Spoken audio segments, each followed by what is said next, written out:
Então o cálice, frequentemente símbolo da ira de Deus, é contra o pecado.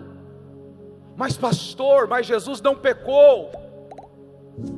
Jesus Cristo não pecou. E por que Deus daria esse cálice para ele beber, se era o cálice da ira? Porque lá em Isaías 51, 17 ao 20 diz, Isaías 51, capítulo 51, versículo 17 ao versículo 20 diz: Desperte, desperte, levante-se, ó Jerusalém, você que bebeu da mão do Senhor o cálice da ira dele, o cálice da ira dele, você que engoliu até a última gota, a taça que faz os homens cambalearem, de todos os filhos que ele teve, não houve nenhum para guiá-lo, de todos os filhos que criou, não houve nenhum para tomá-lo pela mão. Quem poderá consolar dessas duas desgraças que atingiram? Ruína e destruição, fome e espada. Quem poderá consolá-la?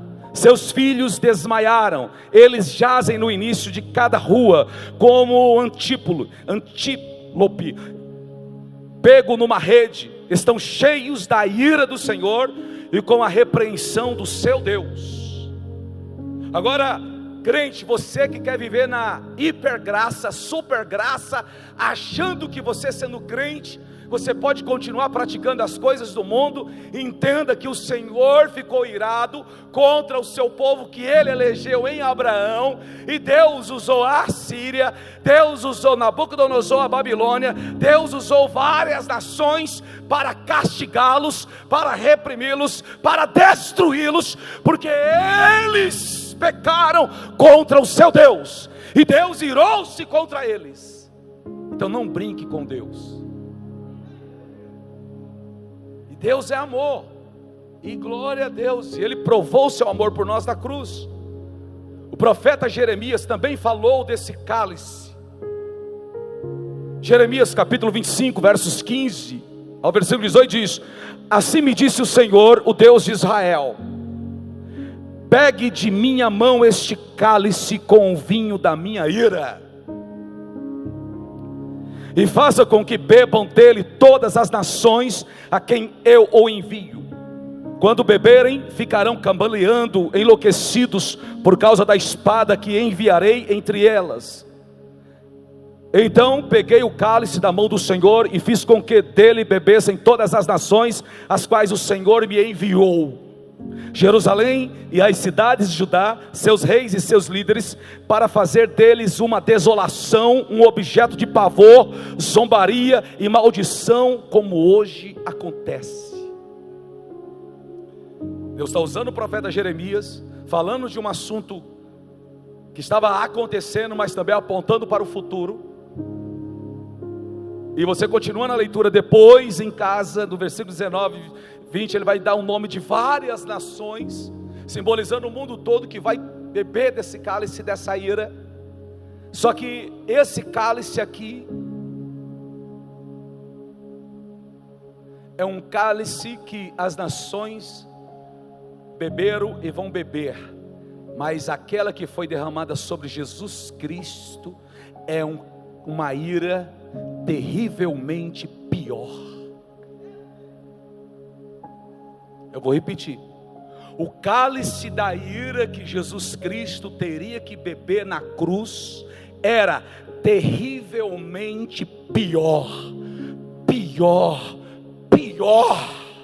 do que o que as nações beberam e ainda vão beber da parte de Deus. O Senhor Jesus Cristo levaria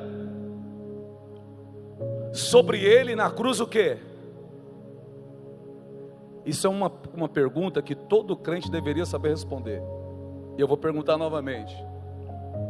Jesus Cristo levaria sobre ele na cruz o quê? 700 anos antes. Isaías 53 versos 4 e 5 fala, Isaías 53 versos 11, 12, 13 também fala, e outros textos também fala. Ele levaria sobre ele na cruz o nosso pecado. Fala comigo. Deus odeia o pecado. Não, fala assim: Deus odeia, tem ódio.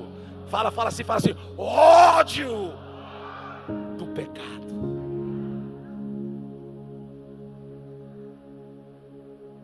Vocês estão começando a entender. O pecado fede. Fala, o pecado fede. Qual é a pior carniça que pode ter no mundo? Qual é a pior carniça? Uma das coisas que você mais já viu que mais fede, que é podre. O quê? Gente morta. Acertou. Ser humano. Mas você já viu peixe podre? É uma nhaca, né? Também. Peixe podre é uma nhaca. Qualquer carniça é uma carniça. Sim ou não? Agora imagina uma carniça de gente morta, infinitamente pior do que uma carniça de gente morta é o pecado nas narinas de Deus. Fala comigo. Toda vez que eu peco, fede. E não é igual um pum, não. É terrivelmente. Vai fazer meme não. Eu sou.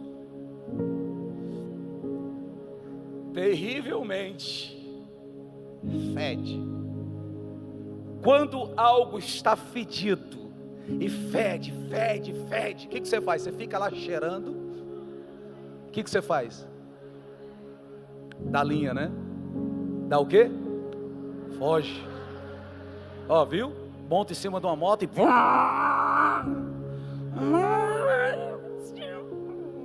vaza. Porque o pecado fede. Vocês estão começando a entender. Eu vou perguntar de novo. Porquê Jesus Cristo queria evitar o cálice que ele teria que beber? O irmão está dizendo cálice do? Não é. Hebreus capítulo 9, versos 27 e 28. A gente vai saber, vamos descobrir. Amém? Qualquer coisinha, deixa. Quem quer saber hoje ou deixar para saber o domingo que vem? Quer hoje mesmo? Pode me dar um culto no outro?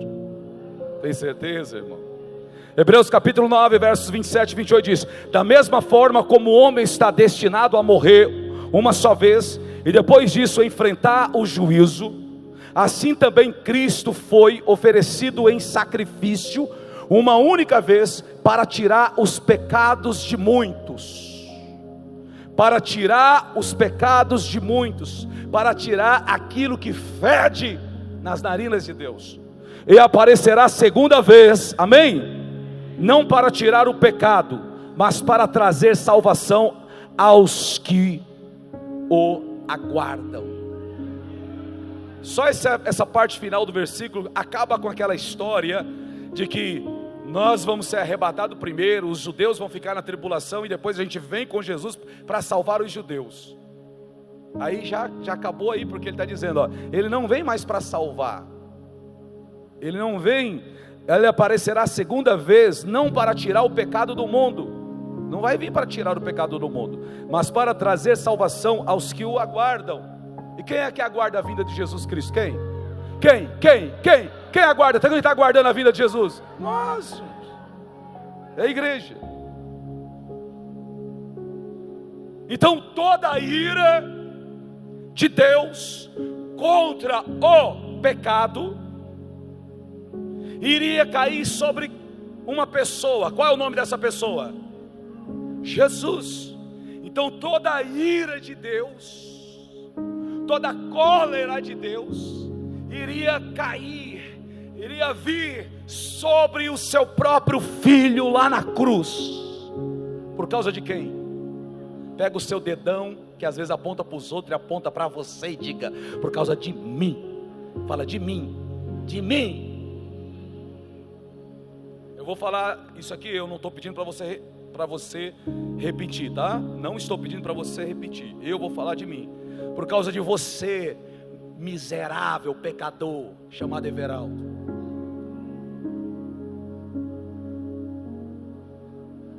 Obrigado, Senhor.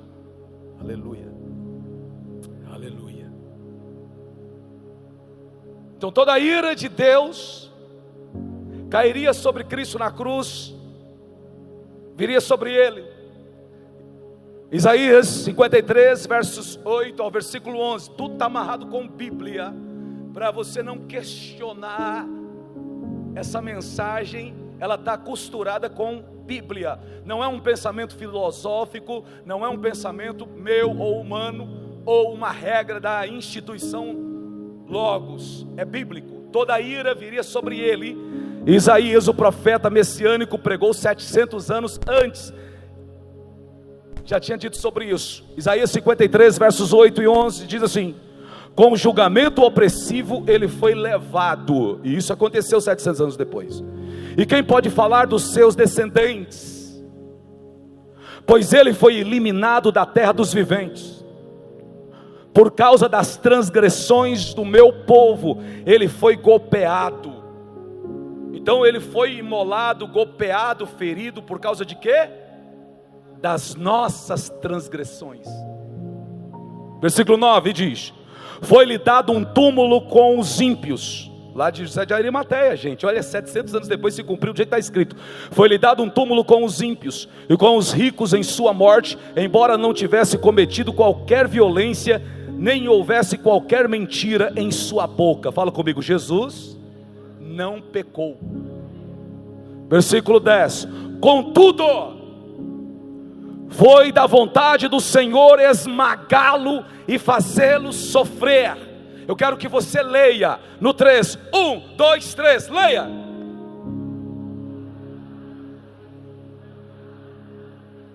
Amém? Até aqui.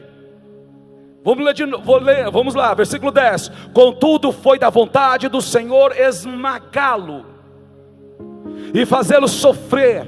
E embora o Senhor faça da vida dele uma oferta pela culpa, uma oferta pela, de quem?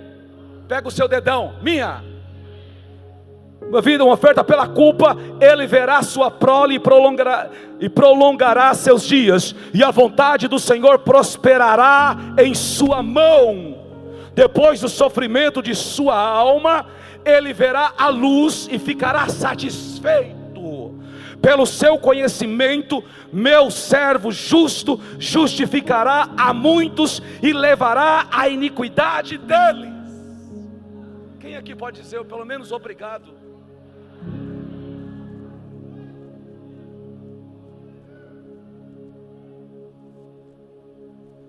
A partir do dia em que você entender essa palavra, você nunca mais vai se desviar. E se desviar, vai ser o desviado mais triste da face da terra, porque você vai ter um sentimento da ingratidão. Você vai sentir isso, porque o meu servo, Cristo, o servo sofredor, justificará muitos e levará a iniquidade deles. Então a ira de Deus, pensa num Deus irado. Como é que você imagina um Deus irado? Como é que você imagina um Deus irado? Imagina como ele destruiu o chamado primeiro mundo. Imagina as 10 pragas que ele lançou sobre o Egito para libertar o teu povo. Imagina quando ele levantou a Babilônia para destruir Jerusalém, o seu povo. Foi ele que levantou. Agora imagina um Deus infinitamente mais irado do que esses acontecimentos passados. É o que Deus estava quando viu. E Deus esmagou. Meu Deus, gente, fala comigo. Deus esmagou o seu filho na cruz por causa de mim.